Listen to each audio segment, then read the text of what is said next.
Well, howdy YouTube, Unky Joe here, Unky Joe's Playhouse. Today, we're going to unleash the beast known as Gerry. Yes, Gerry is, Gerry rigged with a cup of Joe, of course, is going to build his own PC today.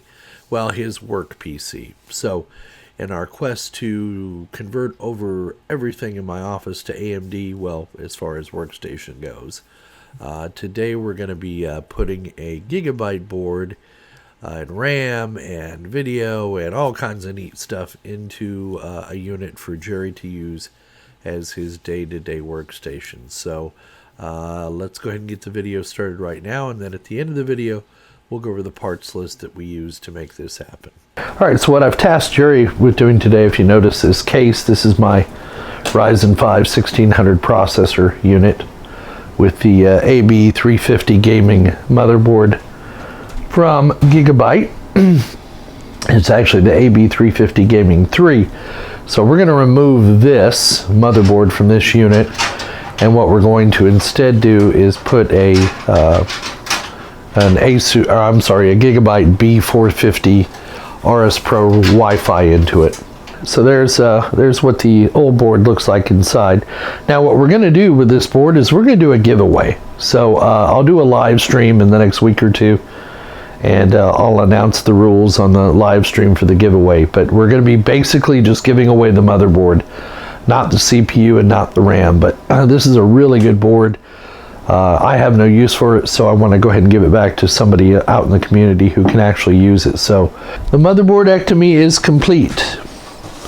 So, here we go. Gigabyte. You see it's a little dusty. I got some little dusty here, and I got some dust bunnies in the CPU. So, we're not going to keep this motherboard. We're doing the giveaway on it. So, what we're going to do next is remove the memory and the CPU, and the fan, and we're going to put them in a safe location so we can use them for the next system. So, let's do that next. Gerry, if you would be so kind as to help me lay this out underneath. Okay, inside that box right there, I need that little box that's on top. Okay, this is the reason I always save the original packaging. So this is the original packaging for this AMD processor. Because this AMD processor has pins, I'm always leery about bending pins, but these pins aren't as long as they used to be. So what I'm going to do first is remove the fan, and you're supposed to unscrew it evenly around. First of all, we'll unplug it from the motherboard. So we're going to unscrew each of the 4 screws about 5 turns. This one is, why ain't you coming off now? Oh, it is stuck on there pretty good. That's why. All right, so very carefully, it is suction. There we go.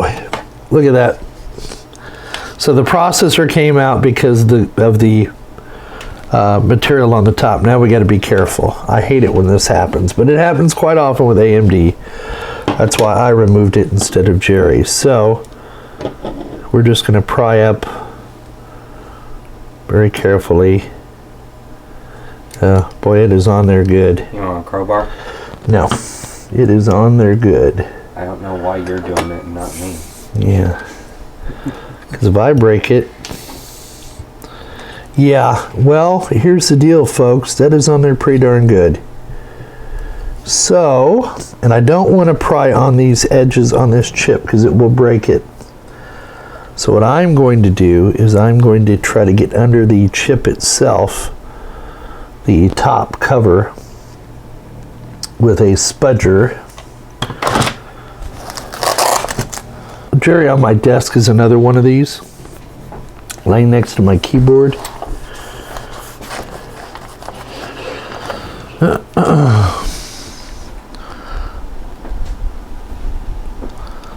This one's a little bit thicker, and it's just a matter of, there she goes. So that's what happened. That thermal compound's been on there about a year, and you can see it's bone dry, and that's why it's stuck. Doesn't look like we hurt the processor any. So I'm going to set that there for now, and then I'm going to open this package back up, and we'll put the CPU in here until we get the other motherboard for it. So if you ever see anything like that, don't freak out. Your processor is going to be fine. It will come out. Just don't panic. And then we're going to put it back inside of its little keeper to keep these pins from being bent. Now, I do have to say the older AMD chips had longer, thinner legs, but you see these are short, stubby ones, so they're a lot harder to bend. However, they can still be bent. So just keep that in mind. And we'll just stick this back in the box for now. I'm going to hand this over to Gerry. We'll clean this up when we install it in the new unit. Now, of course, when I do that, the back plane comes off. So this little back part comes off that board when you take it off.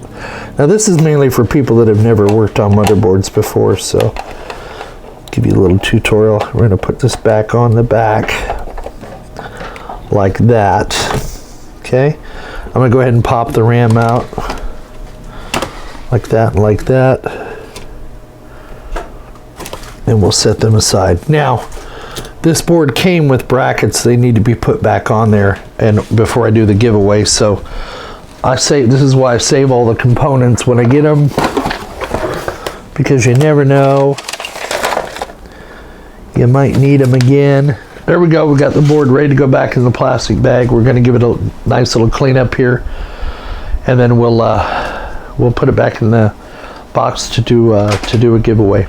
You know, the one thing I like really about Gigabyte is they make really pretty motherboards.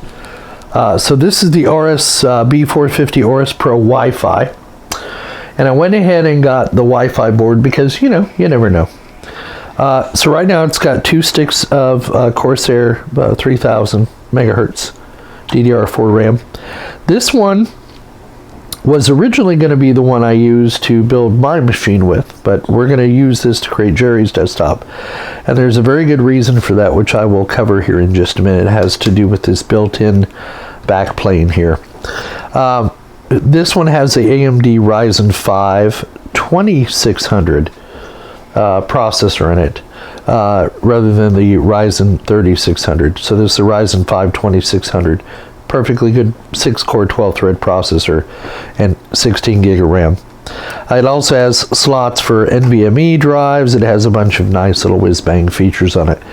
But the main reason this isn't the board I used for my unit, I used the MSI board, is for this reason right back here. If you look on this motherboard, because this has the attached little panel on the back, you'll see right here there's a screw hole for the post for the motherboard to mount on, and then there's this little chingadero here that holds this bracket on the back. The problem is that on the case that I wanted to use had raised standoffs that were big. They were about this big, and it kept rubbing on here, so I could never get the board centered. So rather than modifying this little chingadero here, I decided we'd just put it into this case over here that we're getting ready to install it into now.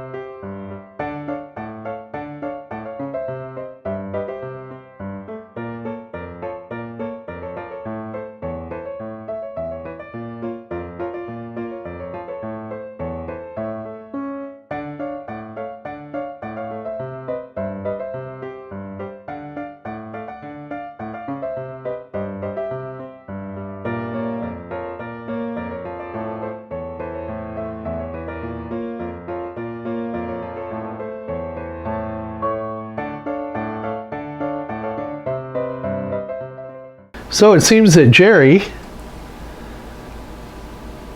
has actually successfully built a PC. Now let's see if this son of a bitch works. What do you think? You think it's going to boot up on the first try? What do you think, Gerry? No, you don't think it's going to boot? What, it could be a puff of white smoke? What? Not if I cross those wires correctly while you're looking. Well, you want to explain to everybody what's in here?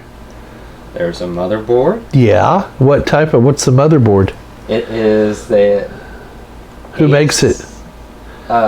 Yours? No, Gigabyte. Gigabyte. B450 Pro Wi-Fi. Yes. Aorus Pro Wi-Fi, right. What video card's in there? I have no idea. GTX 640. It's an old NVIDIA card. 2 gig of RAM on it. That's all we need for this unit. How about the SSD drive? What's that? He knows nothing, folks. Yeah. He knows nothing. Pay attention to stuff. Yeah, he doesn't pay attention to anything. He just assembles the parts. It's kind of like when he's making babies. He doesn't pay attention. It fits in. It fits in where the slot where it's supposed to go. Insert slot A into tab B. Okay, so anyway, Gerry assembled this. Now it's time to plug it in and see if the son of a bitch will come up and boot. Let's find out. Well, the good news is I turned the power on. It hasn't exploded yet. Let's see if we get anything on the video. I just saw the keyboard initialize.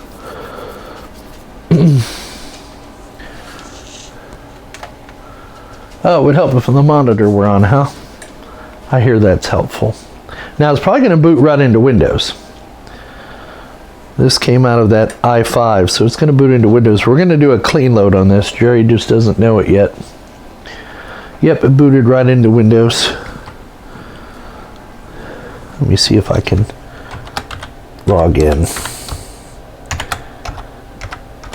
You know, I'm old school, so if it was Windows 7, I would have, you had to reload it. But Windows 10, they say, you can just install and let it redetect everything. Okay. So we'll let it do that. That's a good sign. Job well done, Gerry. Job well done. So we'll let it go through and detect everything, and then we'll give you we'll tell you what happened at the end if everything's working okay. Because Gerry's now got to pretty up all the cables and all that stuff. Because this is going to be his workstation, and it's also going to be going back down onto the floor. But we'll sit here and discuss whether we're going to clean load Windows on this or not, what the pros and cons are of it. But there you go, it is up and running, so job well done. So all of this hard work, and here it sits on the floor. I mean, it's pretty nondescript looking, isn't it? Gerry, was this your first computer build? Yes. It was? You did a very good job. Thank you. Actually, he did do a very good job. He's meticulous and methodical, and that's why I have him do the cable management.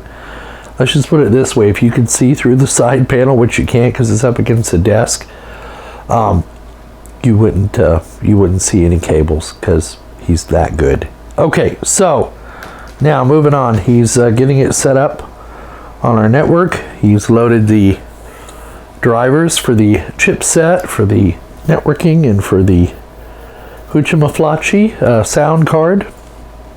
We've got sound, we got video, all that good stuff. And now he's going to rename it, join it to the domain, load Office 365, all that good stuff on there. Of course, he broke the monitors, which he was not told to mess with. He was given a specific set of marching instructions and decided he was going to go his own way. So let's see if he can't fix his screw up. Ah, very good.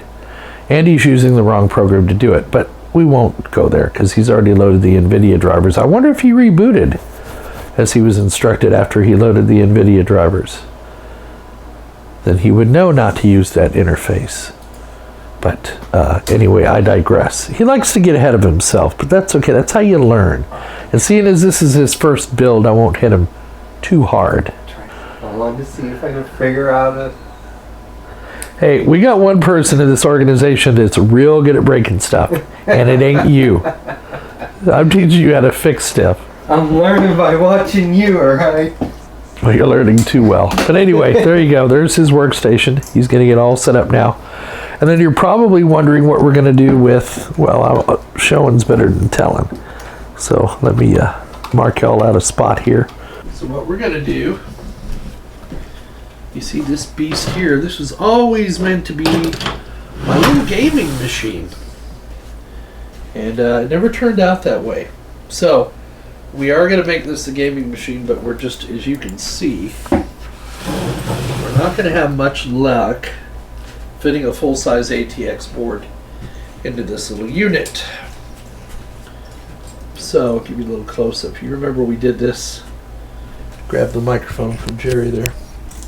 We did this with used parts. This is an i5. I've got plans for this motherboard and RAM. It's got 16, I think it's got 16 gig of RAM in it. We'll delegate it somewhere else. So what we're going to do is we're going to take the, here's the Ryzen 5 1600 CPU that was running my workstation with the dried out compound, as you saw. We're going to fix that. I've got a board. There's a Gigabyte mini ITX board coming in tomorrow. The AB 450, I forget the model. I'll show you it tomorrow. And Gerry's going to build our gaming rig out of this. We're going to put a SSD drive in it to boot off of. And then we have a 1 terabyte spinning hard drive in there to store games on, our Steam games. We're also going to run emulation on this, so some Nintendo, Wii, that kind of stuff. All of our old school games. Gerry's an old school gamer. And so that's the plan for the next video on the AMD. So you've seen me upgrade my machine. You've seen Gerry upgrade his. We're going all AMD here. And but this i5 is still a good processor, and it's a really good board. So I've got maybe Unraid would run well on that, probably. It's only got one PCI Express slot, but that's okay, because if I did virtualization on Unraid, we'd just use a video card. So we shall see what happens. So starting with the motherboard. Now originally this motherboard was going to go into my PC because I really like Gigabyte motherboards, but unfortunately because of this little back panel here, and you'll see as we move along in the video why that wouldn't work in the case that I'm using, we decided to go ahead and put this into Gerry's unit, or the old i5 unit that was sitting behind me, so that we can put this to good use. It's still the same price I originally paid for it. I think that's a good price considering what you get on this unit. It'll support first and second, and hey, it'll also support third generation processors. I have tried putting a 3600 Ryzen 5 3600 in here, and after BIOS flashes I was able to get it to work, so I know it will work with the 3600 series of processor. So that's the motherboard we went with. It has two NVMe slots. It has a PCI Express 3 16X slot, and then a PCI X4 and a PCI X2 slot, but that are arranged in 16X slots. So you can actually put a 16X card into those slots, even though you're only going to get 4 and 2X speeds. It also has 6 onboard serial ATA controllers, and I believe you can put up to 64 gig of addressable RAM into this unit. And it has a very nice audio chipset on it as well. Now the RAM I chose to go with this unit is the Corsair Vengeance DDR4 3000 megahertz CAS latency 15 desktop memory kit. It's good enough for the processor I'm using. And the processor we used is this one. And that processor would be the AMD Ryzen 5 2600. So I've got a Ryzen 5 1600, a 2600, and a 3600 processor, all in my lab, or all of my workstations. So now at the time I purchased this processor, I got it for $119. It has now gone up to $133. So you can see, I guess the demand is kind of going up on these processors. Maybe it's because the 3000 series are in short supply. I don't know. Just, prices fluctuate every day. So these are the three new components that we bought to go into this system. Now, I already had a power supply. I already had a case, and the case is that tall white tower on the floor behind me. And I had a GTX 650 video card laying around, one that doesn't require additional power. So I decided to go ahead and put that in this one.